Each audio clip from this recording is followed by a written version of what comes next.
Welcome to Her Own Boss, the podcast created by graduates to help young women find their inner entrepreneur.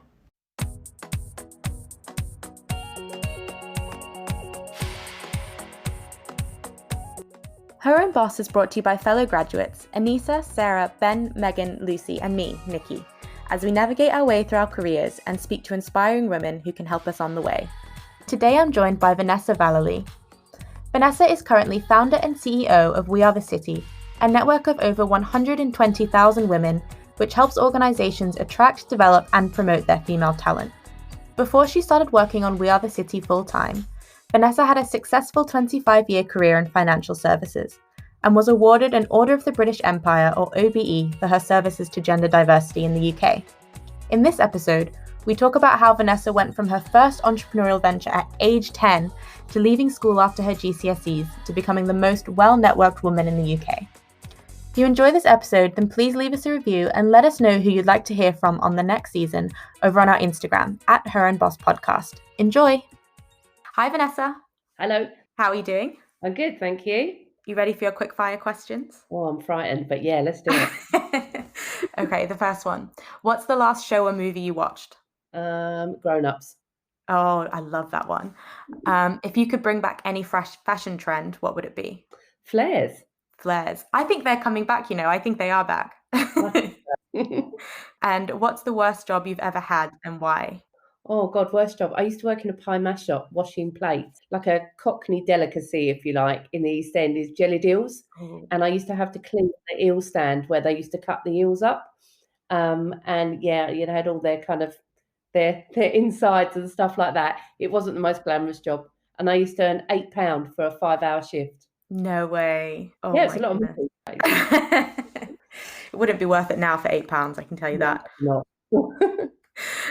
So that's actually a good place to start. So I was going to ask how you got your start in your career, because I know that you left school and you didn't necessarily have a qualification and go straight on to uni. And a lot of our listeners are kind of at university or about to leave university, but it would be interesting to see how you got your start in your career and if you had an idea of where you wanted to end up, if it was all very organic and doing what you can at the time. So you're quite right. I left school at 16. I had a handful of GCSEs. I was the first year to do the GCSE exam. So I'm blaming that. They never got it right. That's why my grades were like they were. But if I'm honest, there were other things kind of going on in my life. So I checked out a little bit at school at the age of 14 and then really had to rally that last year to kind of get the GCSEs that I got. But it wasn't enough to get me into college. So in which case there was no university. That coupled with the fact my mum couldn't really afford to send me off for further education. So it was always for me about getting a job, earning an income, and kind of supporting our household of two. But when I look back, I was always entrepreneurial. My little micro business when I was 10, and I've told a few people this story. If you get a crisp packet, right, and don't try this at home, or if you do, be careful. But if you got a crisp packet and you put it into the oven for a couple of minutes, it would shrink and it would become like a mini version, almost like an inch by inch size of the crisp packet. So I used to buy crisps for 10p, shrink the crisp packet, sell them as key rings for 20p. So I'd earn 50% markup and I'd buy another packet of crisps and I'd do the same. So it was feeding my crisp habit. But also I was selling these key rings, earrings that were like felt loops and everything like that. So I kind of always had that entrepreneurial spirit, I think, even then. I think it's something they often say comes with where I grew up, that ability to earn a pound note and just to be creative, with what you've got. So, however, I had kind of big aspirations to earn loads of money, and 15 minutes from where I lived in Hackney was the City of London. And I knew that was where they made all the money. It's where all the investment banks were. But how was a girl like me, with limited qualifications? Plus, there was this bias around, I suppose, who they expected to turn up in banks. They certainly didn't come from Hackney, and they certainly didn't have my academic record. So I was probably punching a little bit above my weight, but I decided I was going to get on the bus, go to Liverpool Street, and see if I can get myself a job. So I handed my CV in, and eventually there was one bank that was taking in a load of kids from let's say the troubled schools in the area, and I was one of those kids. So I got to go and work in one of the banks, which I believe was the start of my dream. So I worked in a telex department where Swift messages and things like that used to come in from all different countries, and you'd rip them off and you'd put them in tubes And these tubes would be a suction system that would go around the buildings. No way, they actually had the thing where it went up and shot through the sky. Into the ether of the building. And bear in mind, where I worked was NatWest Tower, so that was 40 odd floors. Oh my God. So that was the quickest way of getting these instructions up the building. So my job was to tear these off and put them in the tubes, but I was so proud. I wore a suit, I had a little briefcase. When I look back, it's quite a cheesy. But I was super, super excited. But I lost that job after about 5 months, I think it was. And I lost it because I hit a situation that I felt I didn't quite know how to deal with. To cut a very long story short, I cut what I perceived as the bad behaviour of a very senior individual, not realising there's ways of doing that. And you need to be a little bit more tactful and diplomatic around your opinions. Okay. So it didn't end well. They didn't sack me, but I kind of gathered that my career wasn't going to flourish at that. But I kind of marked myself as troublesome. Right. So, but I think at that early age, I learned around resilience and the ability to bounce back, because things don't always go your way. I kind of got over that, and then went and got myself a job in an IT firm. Okay. I was a receptionist. So at that particular point was learned to keep a little bit more quieter around my opinions. And this was the time where the city wasn't even using computers. They were still on pen and paper. So this was quite innovative. This was like a .com of its time. We were shipping PCs out in vans into the city. There were people in the city refusing to use them because they were going to take their jobs. A little bit how we feel about AI. Right. Went to work in the training department, and eventually was watching the trainers, thinking I could do that, and the training manager, again punching above my weight, got myself a job as a training manager in another firm after I'd learnt enough. Bear in mind, my last year of school, we actually got computers in 1988, so I knew how to switch one on, which they didn't. Oh. That I capitalised on. And this is the thing, right, about you guys, because there's so many skills that you guys already got that you don't realise. Even like I'm working schools before, and I look at someone's CV and I see that they've taken part in this committee or they've organised that day. When I look at that, I see project management, I see accountability, I see leadership. So never underestimate, I think, the skills that you've got and what we would see from a senior perspective. But kind of back to the story. So I ended up training all those different applications, left that firm, set up my own business as a trainer. Realised that I had no business acumen after the first year, because I was running up and down the country, training all these different applications, not realising that I could have sat in my front room, put a 10% markup and sent someone else. So I did that for about a year, got a letter from the tax man saying that I owed him loads of money. And I was like, oh my God, who's the tax man? Why have I got to pay What's him? a tax? What tax? I've been spending my money. Just learning. I wasn't grown up enough. So that was the second business attempt other than the crisp packets. It was at that particular point I met my husband. We got married. I often tell the story of how his career accelerated at pace and mine didn't. The assumption may be because he was a man, I was a woman. It had nothing to do with that. It had to do with how he operated at work. He was building a network. He was articulating where he wanted to go. I believed I would get ahead on the basis of sitting at my desk and looking busy and how many hours that I could put in. So he grew this huge network of support, whereas I was still busy at my desk. So that was another lesson that I kind of learned, that, no one comes and taps you on the shoulder on the basis of hard work. It's about the relationships you create and how you nurture those relationships and how you're not afraid to tell your story or articulate your aspirations. So we did that for a little while, and then I had my children. I had very short maternity leaves because it felt right at the time. Then I jumped back into banking, full throttle, had both my kids, time to go, moved into more management positions rather than being technical, but still kind of had that in the background. Jumped loads of different banks. That was my strategy. I wanted to earn money. So by jumping every 2 years, I would make that extra money. When you stay in a company too long, those horizons get smaller and smaller. And then got to a point kind of must have been about 10, no, it's about 11 years ago now, where I just looked around my leadership table. At that point, was kind of reaching more senior positions and thinking, where are the women? Why am I the only one? So, that frustration, I was moaning to my husband, and, where's my direction? Where's my inspiration? And he's kind of said, why don't you build a website? And I'm like, well, sensible. I'm here 12 hours a day in the city. Where can I read about other women that are doing what I'm doing and kind of motivate me? So we created wearethecity.com. Back then, it was a side hustle. It was something off the side of my desk. It wasn't commercial at all. I had no visions for it ever to be the day job. I didn't really think about how it could make money. But what we did is we built up a community of women over a period of 7 years that we just gave to. And back then, in 2008, gender was on no one's agenda. Diversity wasn't even a term. So it was a very slow news day from a journalist perspective, putting stuff onto this website, because there were very few women's networks. There were very few initiatives for women. If anything, at that time, we were just kind of trying to save our jobs. But I persevered, and then kind of 2010, Lord Davies published the report about more women on boards. That kind of put women and gender into the business spotlight. And that opened up a door for a lot of different organisations to say, come on, where are the women? How can we inspire women in business, women in corporate? So We Are the City grew from there. Today, it's 120,000 women. It still provides resources, networks, events you can attend, inspirational profiles of men and women in the industry. We promote what everyone else is doing for women.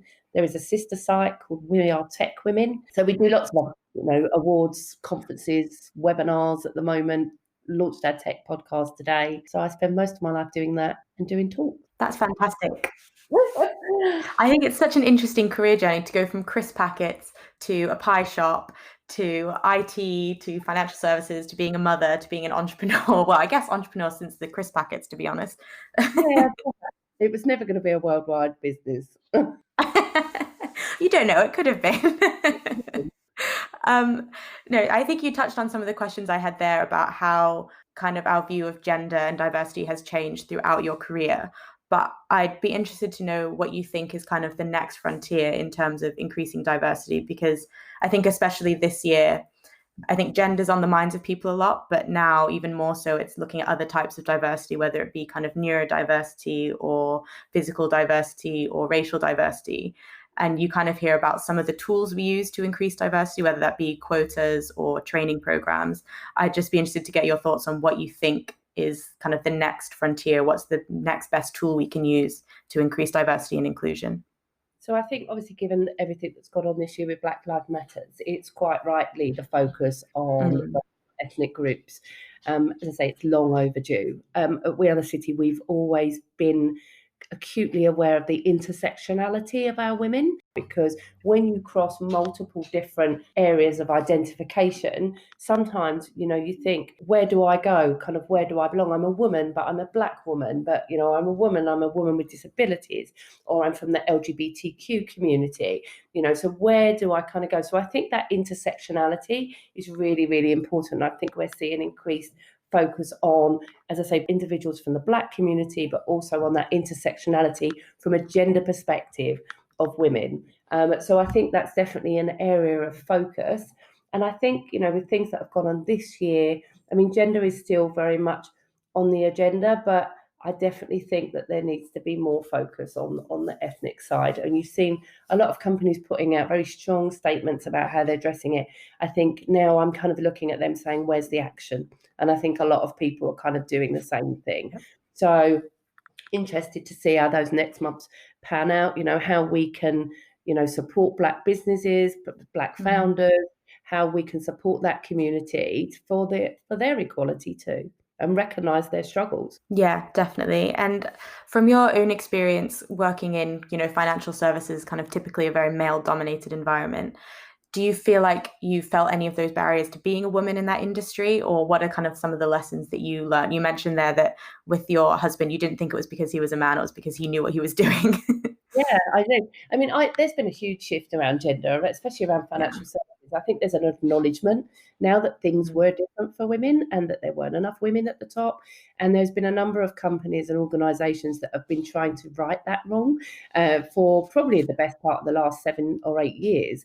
However, these big organisations have taken years to build. So it's a huge ship. You're not going to turn it overnight. So I think, there's still a massive amount of work to be done in financial services to see more women at the top. But I think it's a two-pronged approach. I think it's senior management pushing that message down into the middle layer of organisations, and women that are joining those organisations pushing upwards and not putting up with the way it was, to calling some of that out. And if they're not brave enough to do it on their own, do it as a collective, use the voice of the women's networks. I think firms are more aware now of the voice of their people than they ever was in my day. We weren't allowed to discuss what we earned as salaries. I mean, that's gone now. That was a possible offence in my day if you told someone what you earned, because it was all smoke and mirrors. And I know for a fact in one of my jobs, a guy that I worked with was earning 20 grand more than I was. Wow. For the job. Exactly. Right. When I went to do his position, like a sideways move, and I said, am I going to earn what he's going to earn? And they were like, no, you're staying your salary. What? And I was like, how does that work? But you couldn't push back. Whereas these days, obviously, you could, you'd go onto Twitter and you'd call it out, or, you not advisable, but, someone would call it out on Glassdoor or something like that. There's so many more mechanisms for us to basically put an end to that behaviour. And I think the corporates are aware of that. But I think the world of work that you guys are coming into, I mean, it's so much different now in terms of the voices for people from different backgrounds, in terms of, even the way that you're going to work in the future. It's completely different. And it's interesting to see, how things have changed and how that will benefit your guys. But on the flip side, you're probably facing the most difficult time in the working world ever, with kind of what's gone on with COVID and the economic repercussions of that. So, I'm sorry to your generation. Again, our young people will pick up the pieces, which isn't right. But, I say we are where we are on some of that. Yeah. And what do you think that young women should look for in future employers? Do you think that there's kind of any company values that I guess are more associated with that company being more open to diversity and inclusion and supporting the progression of their people? It's really funny because you asked that question about 5 years ago. People would say, well, flexibility, because flexibility is a women's thing, right? It's a men's thing as well. So let's put flexibility on the back burner. For me, that's a given, because we all want to work, but we want that balance, whether that's kids, parents, your generation, your hobbies or your passions. I think we all need that. I think I would look for a company that really puts its money where its mouth is in terms of its diversity initiatives. If I was looking at a job now, I would look at the board. I would look at, are there women on that board? I would look at the women in the senior positions. Are they out there? Do they have a voice? Are they allowed to have a voice? I would look at how companies are progressing, not just the women, but diverse people in the organisation. It's all well and good saying, oh, because I'm a woman, I want to see more women. I actually want to see more diverse women achieve. So I want to work in a company that has different perspectives and room for different thought. So if everyone looked the same, I'm not going to get that. I would be looking for positive progression paths, mentoring programs, examples of where individuals have been sponsored by senior leaders. I'd be looking, have they got a young person's network? Are they listening to the voice of their new generation of staff?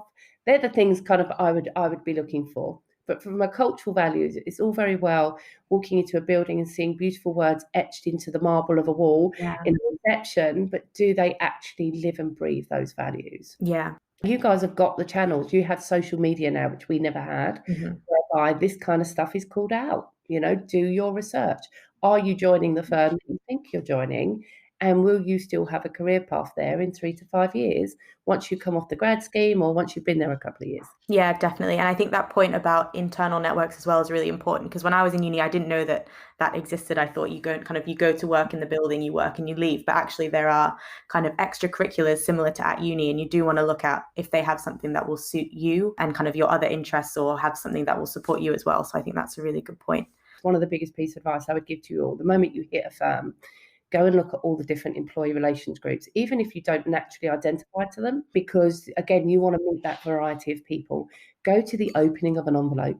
If something is going on in that building and it's an open invite, go meet people, connect with them on LinkedIn, go onto LinkedIn, accept everyone. You can kind of narrow that down and clean that out as you get further on into your career. But I would absolutely encourage, build that network from the get-go. Yeah. I wanted to go on now and talk a bit more about your entrepreneurial journey. So you said that We Are the City started as a side hustle. How important do you think side hustles are, or do you think that young people in their career should have side hustles alongside their day jobs? 100%. Yeah. When you think about what's happened over the last 6 months with the pandemic, how many people had their core business and nothing to kind of fall back on? When things, when your income's at risk and things like that, where would a source of revenue come from to support your bills, your rent, and things like that? So I think there should always be something in the back burner. And I've saying to people for years, if you've got an idea, go and buy the website associated with it. If you come up with a wonderful name for a business, website to actually buy the domain names are like £20-30. If there's something random, even if you bought it and kept it on the shelf for years to come and you revisit it later in life, if it's a great idea or a great catchy name, go and buy it. You never know, someone might create something exactly the same name and pay you thousands for the website because you own it. So I think, thinking about what is your other skill set or what was your passion. Perhaps it is, I need to go into banking because that's where the money is and that's what's expected of me and that's what my degree plays to and stuff like that. But actually, I'm really passionate about this on the side. So to build something up, build yourself a little bit of a website, keep your hand into that. All of this extracurricular activity is kind of expected from your generation as well, that you will have your hand in other pies.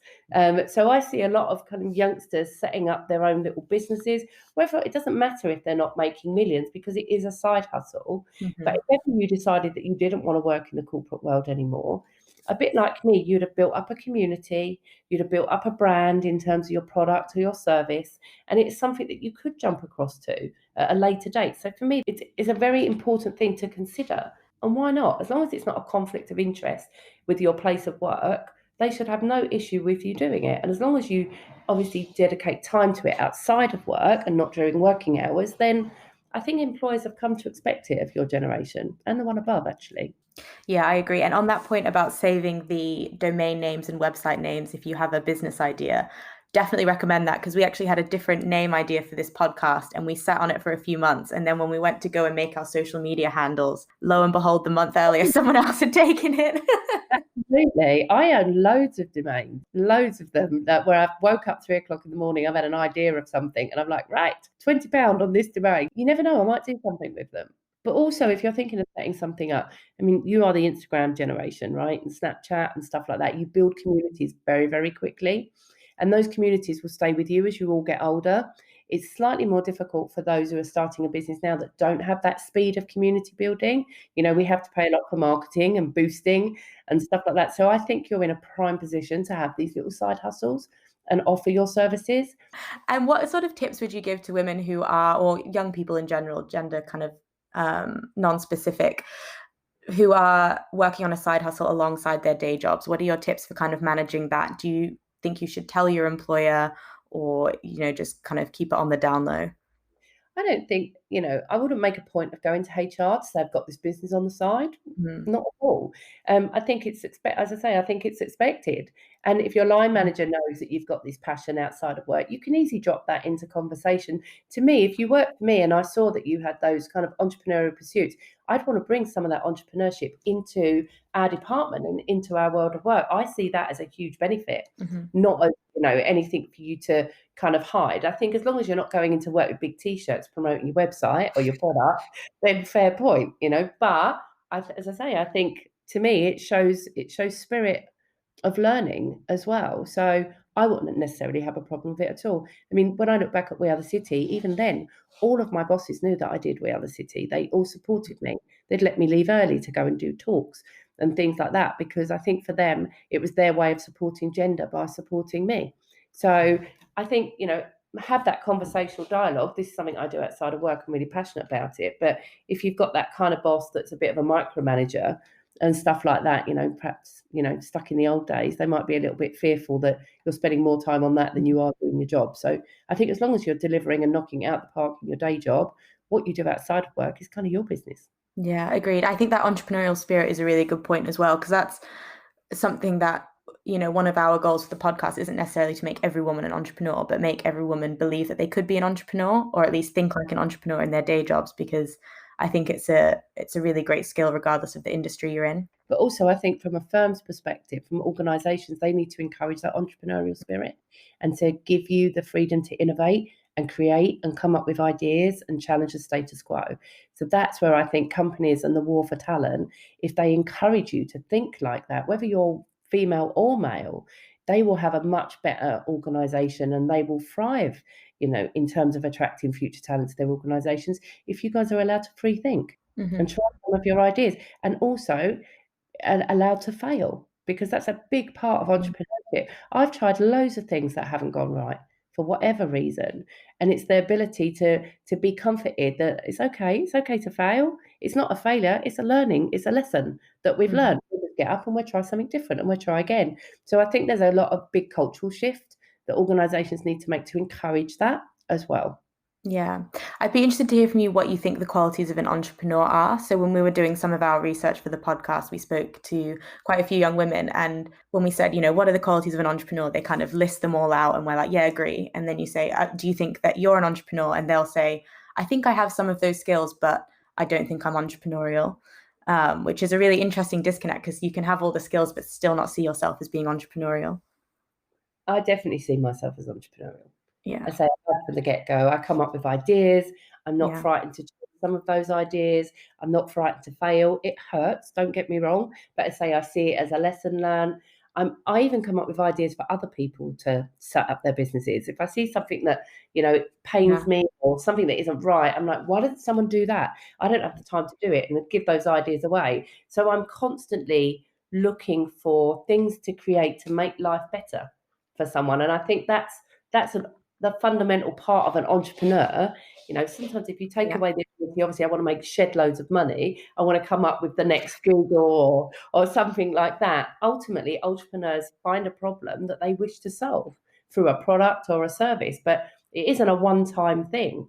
You constantly come up with those ideas, and sometimes for serial entrepreneur it's hard because you can't switch that off and you're on to the next thing. You have to be careful that you're not like a magpie chasing shiny things, that, oh, I want to do that and I want to do that, and that sometimes you have to stop and focus on the one thing that you think will deliver the biggest impact. Yeah, definitely.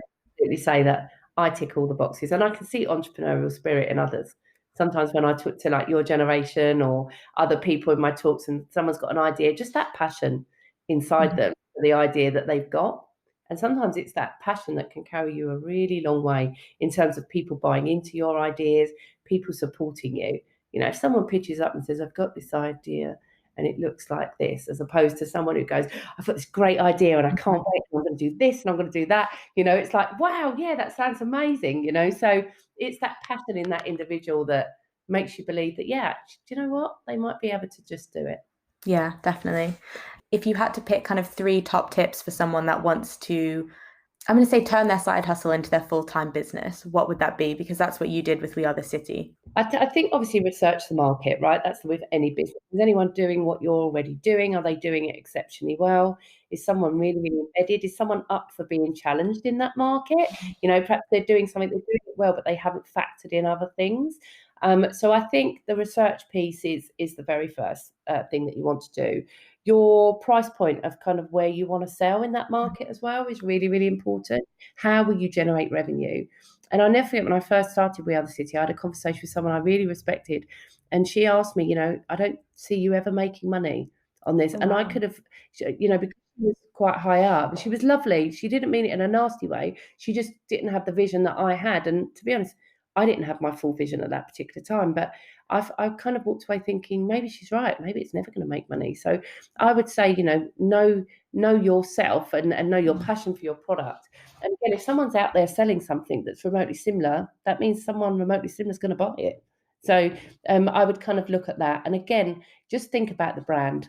It's so easy, like when we started We Are the City, bear in mind that was 12 years ago. So we said we are. The we are piece was around, we're part of the city, women as part of the city as much as men. There was an irony in that.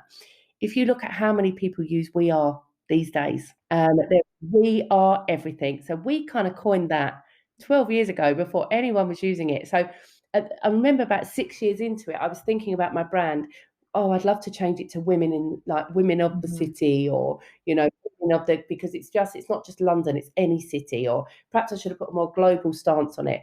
But now I love the fact that where we are, because we were there first, and it's become a really strong part of our brand. Yes, it still gets confused. Are we just London? No, we're every city in any part of the world. But that brand piece of how you start up is really important, because 2 years down the line, if that becomes embedded, it's very difficult to change it. So think about the brand of what you're setting up and what goes on around it. What do you stand for? What does that look like? What would people come to expect of you if your brand was a person? So think of it in that context. So they would be the top kind of 3 tips: to make sure that you do your research, make sure that you look out there, see who your audience is, build that community, make sure your price point is right, and think about the brand of what you're creating from the get-go. I think those are really good tips. And I'm going to ask another question about top tips and lessons learned as well, because you've got kind of a really successful career in kind of organizations and, working for corporates and then also as an entrepreneur. What would be your 3 tips for people who are kind of entering the world of work as an employee? So network, build those relationships, as I said earlier on. Don't be frightened to ask people to help you. Constantly identify the skills gaps that you perceive that you have. It could be anything: public speaking, a better understanding of financial models. It could be anything, but plot that. Work out people that can help you. Don't be afraid to ask for people to mentor you.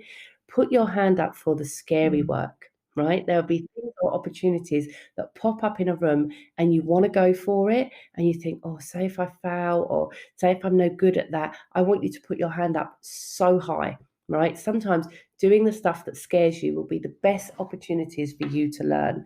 And you've got people around you that can help you. You can ask to help you, so you do the best job that you can. You're not expected to be perfect, but just the fact you've put your hand up in that room shows enthusiasm, it shows passion, and it puts you out there as well. You have to think about yourself as a brand in these organizations, just as like you would think about a business. How do you grow brand you within the organization? How do people find out about what you're capable of, what you're passionate about? So volunteer for absolutely anything that you can fit the time in for.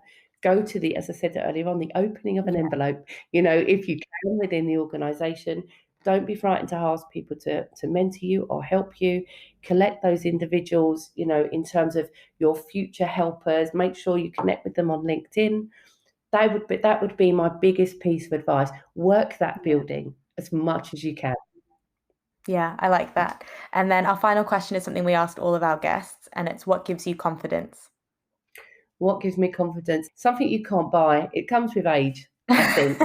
You get to a certain point. I mean, I look back early in my career, I was very, very confident at the beginning because I had nothing to lose. Everything I got as that 16-year-old girl was a bonus. In the middle of my career, I kind of lost confidence a bit because I was operating in a much bigger playing field, and I was the only woman. So everything I did, I had to take a bit more of a deeper breath and channel a bit more of my own spirit, in order to kind of overcome some of those obstacles and hurdles. As I got more senior, that confidence returned because I'd earned my place in that room. I'd earned my voice. I had the experience to back up my opinions. And then when you get to my age now, you don't really care anymore. Yeah, I think you just say what you think. I remember looking at my mum thinking, God, how can she be so honest? And now I've kind of got to that point. It's like, well, if I don't call it out, who's gonna? So I think, yeah, definitely confidence definitely comes of age. But don't get me wrong, there's been many a time where I felt that imposter syndrome, where I've walked into a room, and you really used to feel it when people were more academically dressed than I was. If I was in a room full of people with PhDs and lots of degrees, and I knew that I didn't have that, my imposter syndrome used to kick in a lot. But I kind of never let it hold me back that much. I also never let the fact that I was a woman hold me back. If anything, I saw it as a bit of a challenge. Why can't I do what the boys do? Why should there be anything that differentiates me between them and what they can achieve and what I can achieve? So I think confidence kind of comes in and out, but safe to say I'm fairly confident in most of what I do, unless I'm doing something completely new. Then obviously I'm like anyone else. I get a bit nervous. Yeah. That's awesome. Thank you so much. This has been such a great kind of interview and conversation. We really appreciate you taking the time. I really appreciate talking to you. As I say, I look at my own daughters, like 19 and 17, and they'll be where you all are in 5 or 6 years' time, or one of them sooner than that. And I just hope that you will enter a much more kind of accepting and equal world of work, whether that's you choose to go into a corporate or whether you go to set up a business. So that's my biggest wish for you all. Yeah. Well, thank you for all the work you've done to help us get there as well. You're more than welcome. Thanks for listening. As always, you can find out more about us on Instagram or LinkedIn by searching Her and Boss Podcast.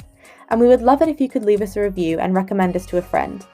Be sure to subscribe to hear the latest on finding your inner entrepreneur.